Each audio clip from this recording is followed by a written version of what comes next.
को मैं मीडिया के माध्यम से देश को बताना चाहता हूं। 1,46,000 हेक्टेयर जमीन इन्होंने खनन के लिए अलग अलग प्राइवेट सेक्टर में आदिवासी भाइयों की जमीन देश के खनिज माफियाओं को दे दी।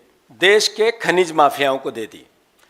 1,30,000 हेक्टेयर जमीन पिछले 4 साल में गैर आदिवासियों को मध्य प्रदेश की सरकार ने, नरेंद्र मोदी जी की भारतीय जनता पार्टी की सरकार ने, शिवराज जी की सरकार ने और मोहन यादव जी की सरकार ने आदिवासियों की बेच दी। ये देश में, दुनिया में इतना बड़ा आदिवासियों के हितों को अनदेखा करके उनके साथ जो लूट हुई, ये कहीं दूसरी इसका उदाहरण नहीं मिलेगा। तो वो प्रधानमंत्री जिसने कहा था देश नहीं बिकने दूंगा, उसने आदिवासियों का सम्मान बेच दिया। आदरणीय पत्रकार बंधुओं, पेशा एक्ट उमंग सिंगार जी ने बताया, कोई पालना नहीं। वन भूमि अधिनियम, कोई पालना नहीं। पंचायत 5वीं अनुसूची का कोई पालना नहीं। भूमि अधिग्रहण अधिनियम, कोई पालना नहीं। इसका मतलब यह है कि लगभग पूरे मध्य प्रदेश में 5,000 से ज्यादा खदानें और सबसे ज्यादा अडानी को खदानें मध्य प्रदेश की बीजेपी की सरकार ने अडानी जी के चरणों में जाकर उनको एक तरह से दान कर दी। उमंग सिंगार जी ने जो भावना बताई, देश में नरेंद्र मोदी, बीजेपी, मीडिया, सभी कई लोगों ने कोल की बात की थी, कोल घोटाला, बिल गेट घोटाला।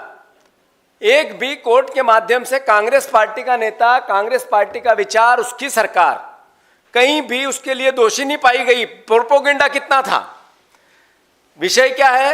अडानी जी को एक खदान 240 करोड़ रुपए में, मुआवजे के अंतर्गत 250 करोड़ रुपए में करना क्या है? सिर्फ मुआवजा देना है, वो भी आदिवासी भाइयों को।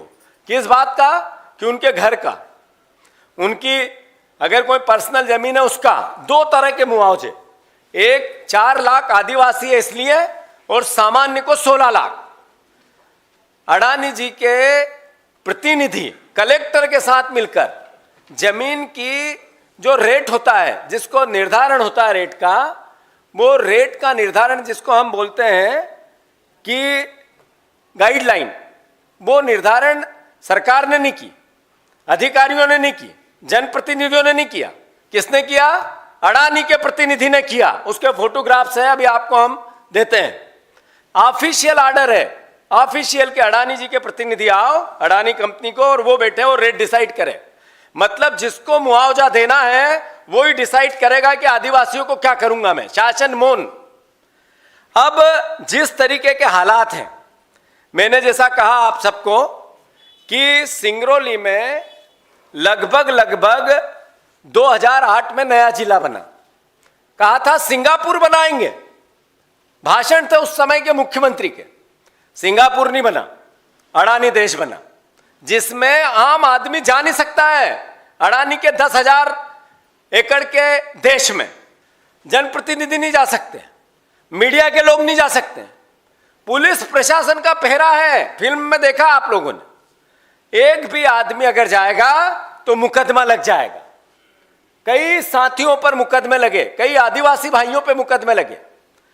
जिस तरीके से देश नहीं बिकने दूंगा वाले प्रधानमंत्री ने अडानी जी को मध्य प्रदेश बेचा है, उसकी कहार यहां हमें लेके आई है दिल्ली, इस देश की मीडिया के सामने। मैं आग्रह करना चाहता हूं, प्रधानमंत्री जी कहते हैं एक पेड़ मां के नाम, पूरे देश से आह्वान किया, और पूरा जंगल अब अडानी के नाम। ये कैसा देश बना रहे हैं नरेंद्र मोदी कि दिल्ली में प्रदूषण को लेकर पूरे देश और पूरी दुनिया की निगाहें हैं। सिंगरौली में 10 लाख से ज्यादा पेड़ काट रहे हो आप, वैध और अवैध, और देखने वाले नहीं। ये देश के पर्यावरण के साथ, भारत की अस्मिता के साथ, जल के साथ, जंगल के साथ, आदिवासी के साथ नरेंद्र मोदी कुठाराघात कर रहे हैं। देश की सरकार कुठाराघात कर रही है। मैं अनुरोध करना चाहता हूं कि रेल अभी उमंग जी बता रहे थे, अडानी जी की रेक जाएगी तो रेल का शेड्यूल चेंज होगा। जो आम आदमी के नागरिकों की रेल जाती है, भारतीय रेल, उसके सारे शेड्यूल चेंज। 3-3 दिन तक रेल नहीं आएगी नागरिकों के लिए, क्योंकि अडानी जी की रेक जारी है। कम से कम 1000 बच्चे, 1000 नागरिक सिंगरौली के अडानी की ट्रकों से कुचल के मर गए। कम से कम 1000, इससे ज्यादा आंकड़ा निकलेगा नीचे नहीं। रोज रोज एक न एक मौत होती है, रोज एक न एक मौत होती है। अकल्पनीय है। कलेक्टर की एक तनख्वाह देता है शासन, दूसरी तनख्वाह देता है अडानी। थाने लगे हुए हैं, एसपी लगा हुआ है, एक तनख्वाह देता है प्रशासन सरकार और दूसरी देते हैं अडानी जी। पुलिस वालों का खाना, चौकियां बनी है 40 चौकियां, इस 10,000 एकड़ के क्षेत्र में 40 चौकियां बनी है, जैसे बॉर्डर पे लगी रहती है। बाहर आउटर में लगी है और अंदर जगह जगह लगी है। अभी ये आदिवासी भाई और विस्तार से आपको बताएंगे। तो क्या हो रहा है देश के अंदर? अगर सब परमिशन सही है, सब आदिवासी सहमत है, नियम से आपने सब किया, तो फिर पुलिस की चौकियां क्यों? और फिर हमारे आम नागरिक, भारत के नागरिक का उस क्षेत्र में जाने से प्रतिबंध क्यों? फिर जनप्रतिनिधियों को जाने से रोक क्यों? और फिर उस पर सरकार संज्ञान क्यों नहीं ले रही है? मैं अनुरोध करना चाहता हूं कि 11 लाख देशवासियों, 11 लाख करोड़ का कोयला 250 लाख में नरेंद्र मोदी ने, 250 करोड़ में नरेंद्र मोदी ने अडानी को दिया है। राहुल गांधी जी सिर्फ भावना के लिए अपनी बात व्यक्त नहीं करते हैं। जिस तरीके से अडानी और अंबानी का वो नाम लेते हैं, अपने दो भाइयों के लिए देश में किस तरीके की अराजकता फैलाई है नरेंद्र मोदी ने। हम दो हमारे दो, सूट बूट की सरकार, ये नारे क्यों चले? राहुल गांधी ने संज्ञान में क्यों लिया? और ये किसका नुकसान हो रहा है?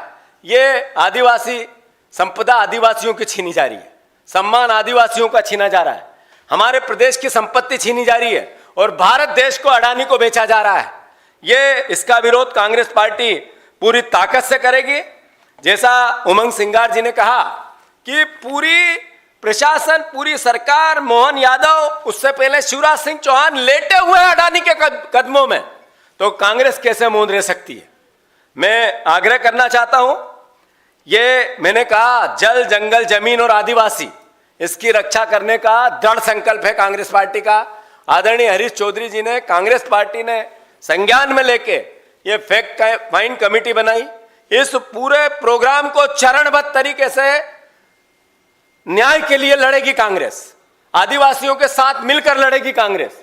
जो हमारे आदिवासी समाज के अलग अलग जो वन भूमि की समितियां हैं गांव-गांव की, उनको मिलकर लड़ेगी कांग्रेस। जो आदिवासी अलग अलग और भी स्वयं सहायता समूह हैं या जो अलग अलग संस्था हैं, उनको मिलकर लड़ेगी कांग्रेस। हम प्रदेश के खनिज संपदा को लूटने नहीं देंगे।